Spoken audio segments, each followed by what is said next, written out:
आज पंडित जी की एक कविता कराते हैं दोबारा। पंडित जी ने बड़ी जो है ना वो बातें बता रखी थी इस कविता में।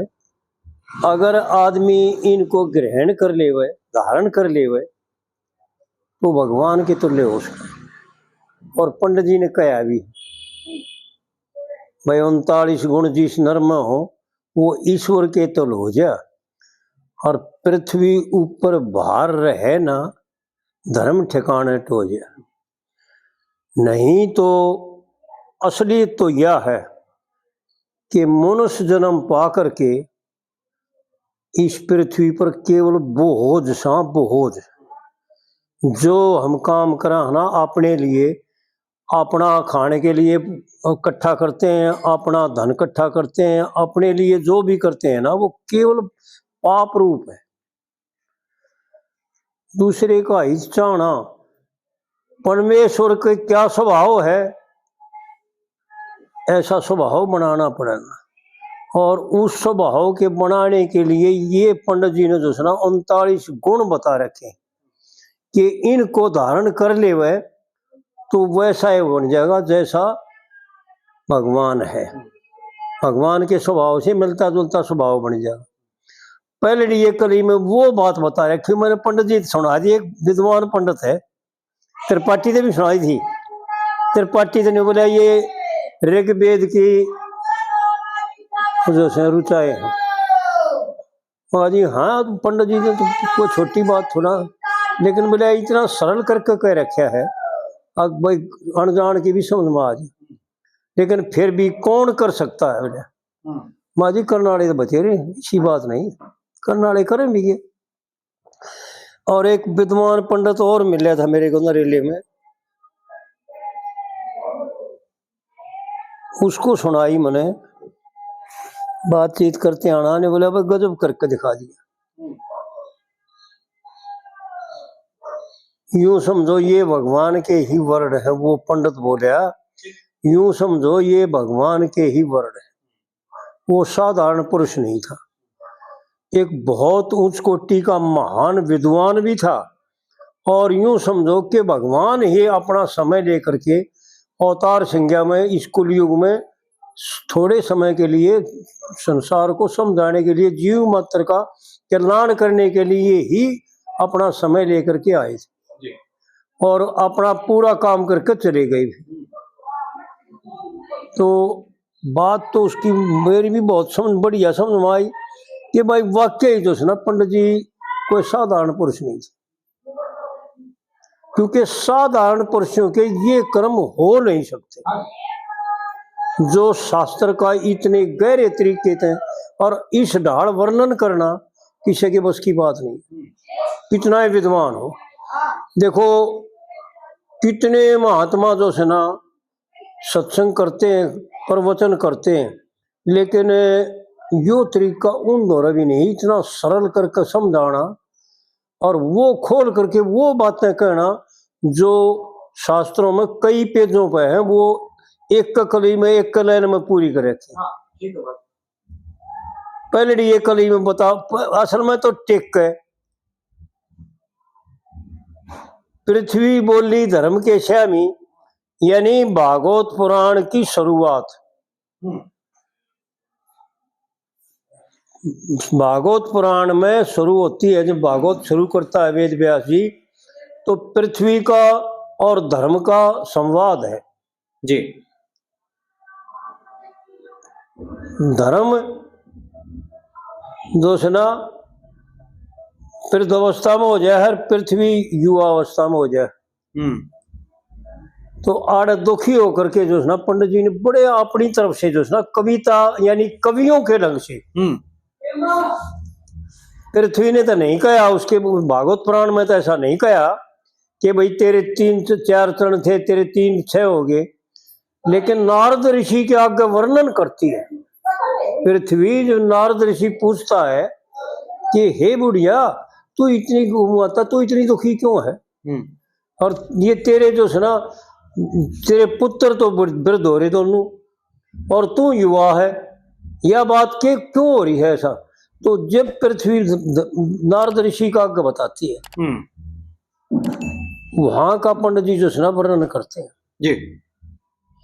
पृथ्वी बोली धर्म के श्यामी, 4 चरण थे तेरे, और 3 चरण तेरे 6 हो गए, कि बाकी रह गया मेरे।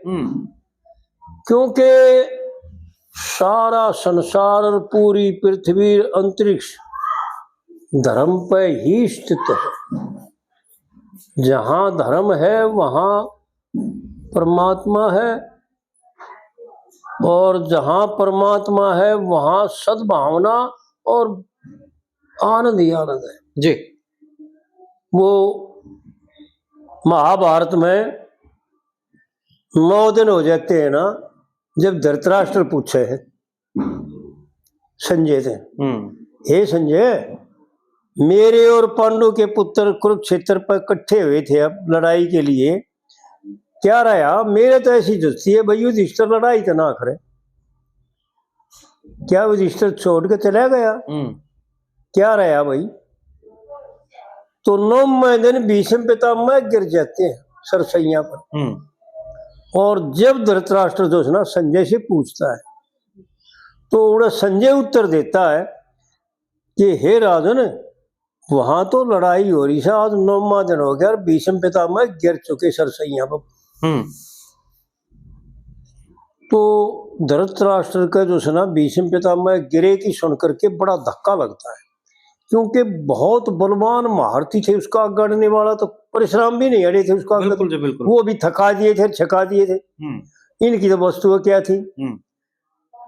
तो धृतराष्ट्र प्रश्न पूछता है संजय से कि हे संजय, क्या ऐसा हुआ कि मेरे पितामह भीष्म गिर गए सरसैया पे, तो इसका मतलब क्या मेरे पुत्र हारेंगे, पांडु के पुत्र युधिष्ठिर जीतेगा? तो वहां पर संजय उत्तर देता है कि महाराज ये तो मैंने पता नहीं कौन जीतेगा और कौन हारेगा, लेकिन मेरा एक अपना अनुभव है और एक निश्चय है मेरा। हे राजन, जहां धर्म है वहां श्री कृष्ण और गांडीवधारी अर्जुन है, और जहां श्री कृष्ण और अर्जुन है विजय शरी उड़े उनकी साथ। ये मैं नहीं कह सकता भाई तेरे पुत्र जीतेंगे, तो इसका मतलब फिर धृतराष्ट्र मान लेता है कि भाई इसका मतलब तो ये होया कि वो ये जीतेंगे। तो आड़ पंडित जी जो है ना वो बातें बता रहा है कि इंसान ने जीवन मनुष्य शरीर पा करके क्या करना चाहिए, कौन से कर्म करने चाहिए, कौन से कर्मों का त्याग करना चाहिए। हाँ जी। यथार्थ बोलना, शुद्ध रहना, पराया दुख सहना चाहिए जी। पहला कदम है यो जीवन का। जो केवल अपने लिए सोचता है, अपने लिए देखता है, अपने लिए सुनता है, अपने लिए क्रिया करता है, वो सारे का सारा पाप कर्म है। चाहे कितना ही समझदार हो, कितना ही विद्वान हो, जिसके मन में पंडित जी ने बहुत गजब की बातें कह रखी। एक ताराचंद के खिस्से में एक कली में पंडित जी ने बता रखा है, उसका तो मेरा वीडियो करवाया था। बहुत गजब की बात कह रखी तीसरी कली में। वीर मर्द दोनों चाहे थे, वीर मर्द के मन में वीर मर्द दोनों चाहे थे पेट भराई अन्न की। वीर मर्द के मन में थी पेट भराई अन्न की, और शुभ कर्मा पर अड़े रहे थे नहीं जरूरत धन की। जो इतना सोचता है कि भाई तान बाज जाए उतना ही बहुत है, क्योंकि ये कर्म जो है ना ऐसे हैं कि केवल भी हित कर्म को छोड़ करके और सारे के सारे पाप कर्म हैं। जो विहित कर्म है ना, जैसे स्रोत समारत, पंडित जी ने वो बातें खोल के बता रखी हैं कि आदमी अगर समझ लेना और उनको अच्छी तरह से धारण कर ले तो पापों से बच सकता है, नहीं तो पापों से बचना बड़ा कठिन है। एक पंडित जी ने उसमें नौटंकी में बता रखी है कली में पहले ये कलीम बता रखी है, कहीं भले की बुरा मानगी रमज नहीं जानी, और एक बार ना 100 बार बता मन लुच्ची कर कहानी। तेरे कहने से क्या फर्क पड़ जाएगा? क्या फिर क्यों भाई ऐसी क्या बात कही इतने रमज की? कौन सी रमज है? तो आर्डर रमज बताती हैं कि महारा कुड्डा थारे तो कुछ नरम बताया से, और ब्राह्मण अक्षत्री वह शूद्र का धर्म बताया से, और मनुष्य ने भक्ति भाव भजन तप परम बताया से।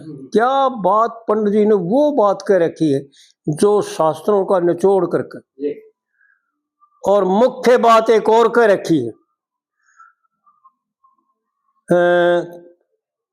मनुष्य ने भक्ति भाव पर भजन तप परम बताया से, और पितर ऋषि देवता ऋण तारण का कर्म बताया से।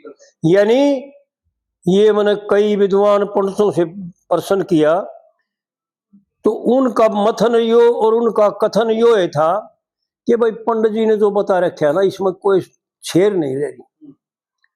केवल कर्म उसके लिए किया जाता है जो अपने 5 ऋण तारने हैं, और ये 5 ऋण जो पंडित जी ने गिना रखे हैं ना, पितर ऋषि देवताओं का ऋण तारण का कर्म बताया।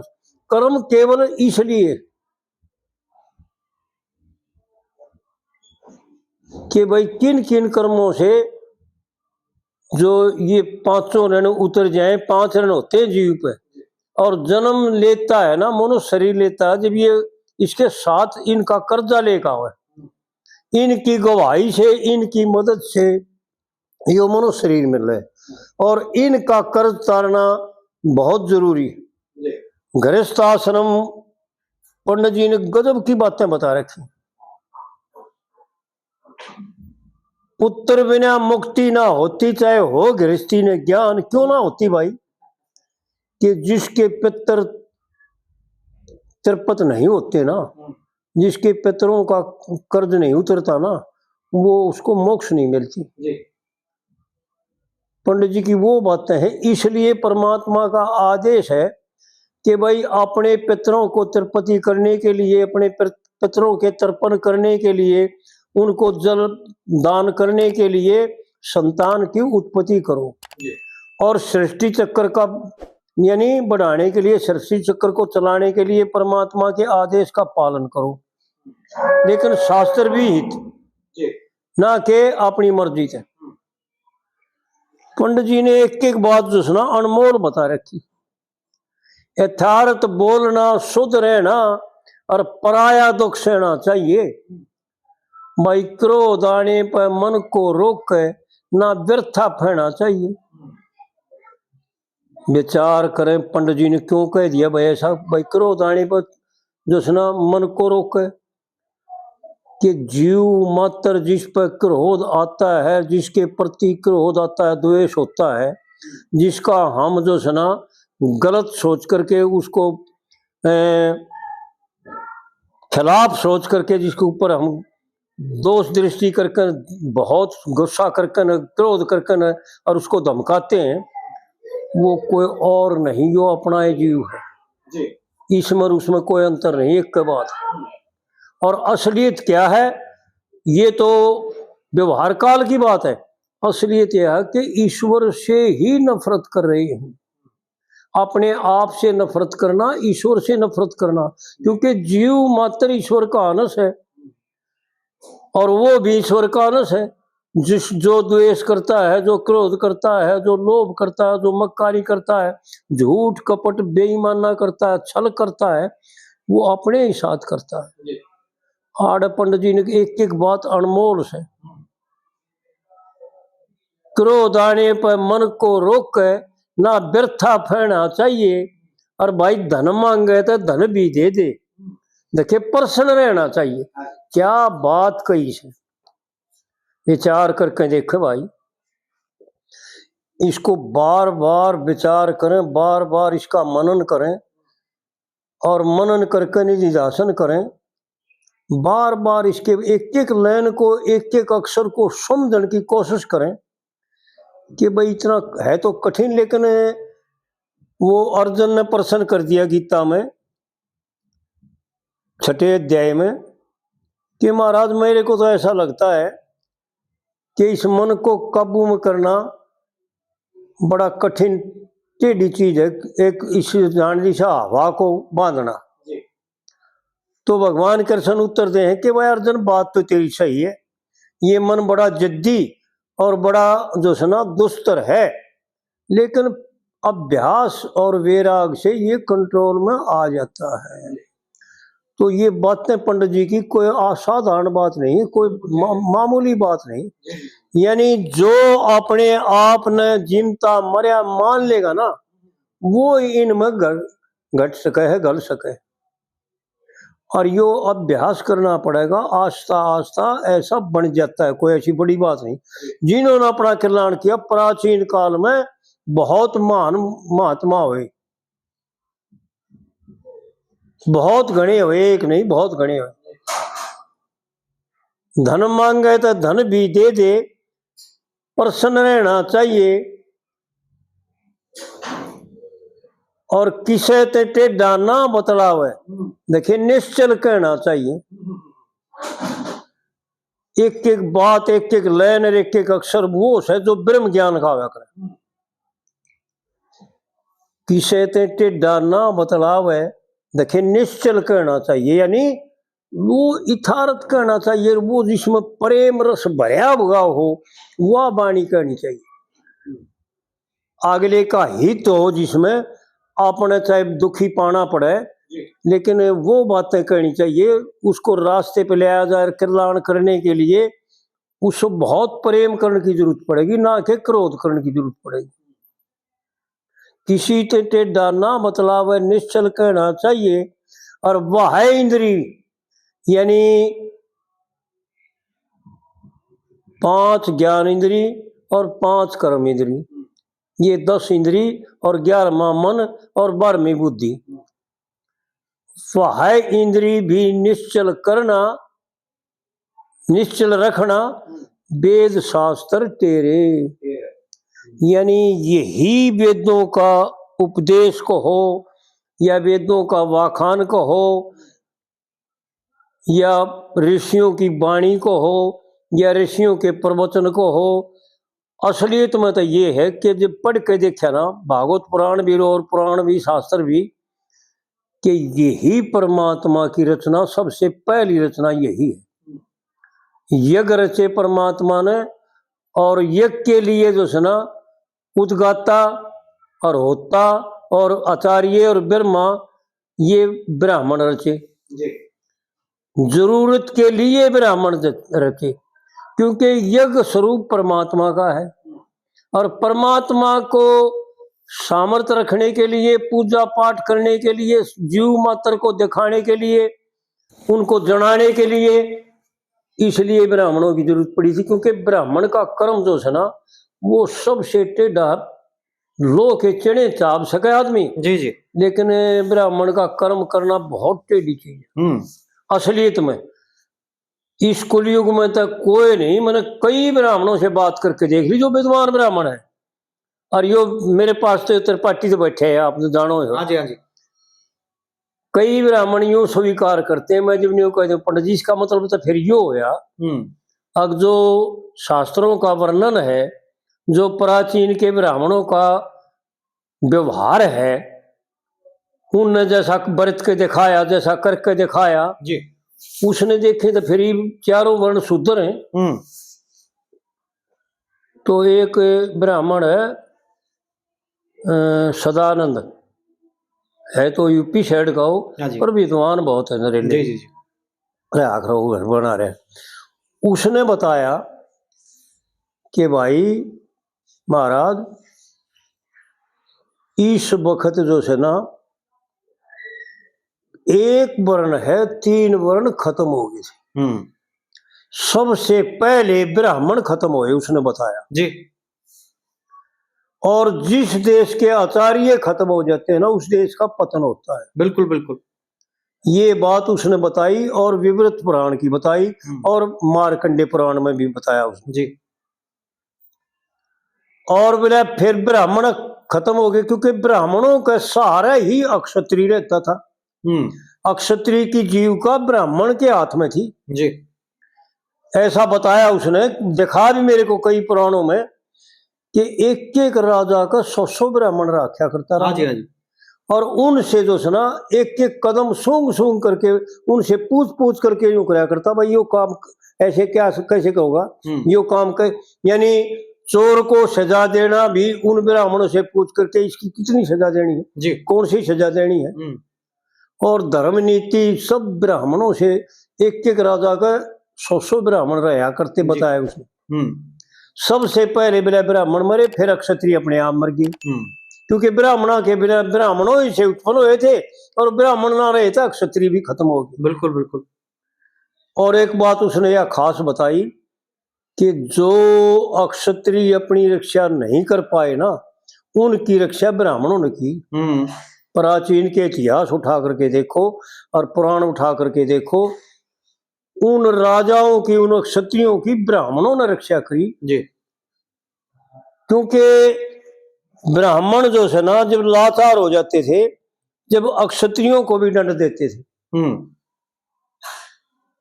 इसके बाद एक कविता करावांगे, पंडित जी ने उसमें वर्णन कर रखा है कि भाई क्या किया था ब्राह्मणों ने जी।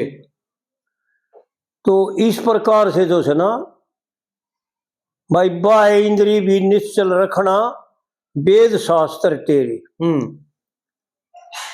यानी ये वेदों का वर्णन है, परमात्मा का आदेश है। वेदों का वर्णन परमात्मा का आदेश है जी, किसी के अपने घर की बात नहीं है भाई। और ये घने भाई मैंने यूं कहते देखे कि ये भाई अपनी मनमुखी जिसने ब्राह्मणों ने के लिखे हुए हैं, ऐसा नहीं है। इस मुखालती ने छोड़ दे में लेख तो बहुत बाद में होया है जी, क्योंकि सृष्टि के शुरुआत में न तो कागज था और न स्याही थी। भोजपत्रों पर वो ऋषि विद्वान ऋषि ब्रह्म ऋषि जो ना कागजों में पत्रों पर पत्तों पर लिखा करते थे और दीवारों पर लिखा करते थे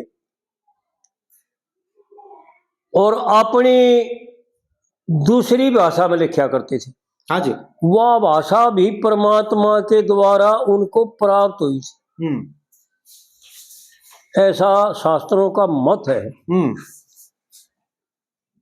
तो जब ये बात नहीं थी, ना कागज था ना स्याही थी, तो अपने घर से कोई बात नहीं लिख रखी। ऐसा आता है भागवत पुराण में तो कई जगह आता है और पुराणों में भी शास्त्रों ऊंचे शास्त्रों में आता है, श्रुति और स्मृतियों में भी आता है जी।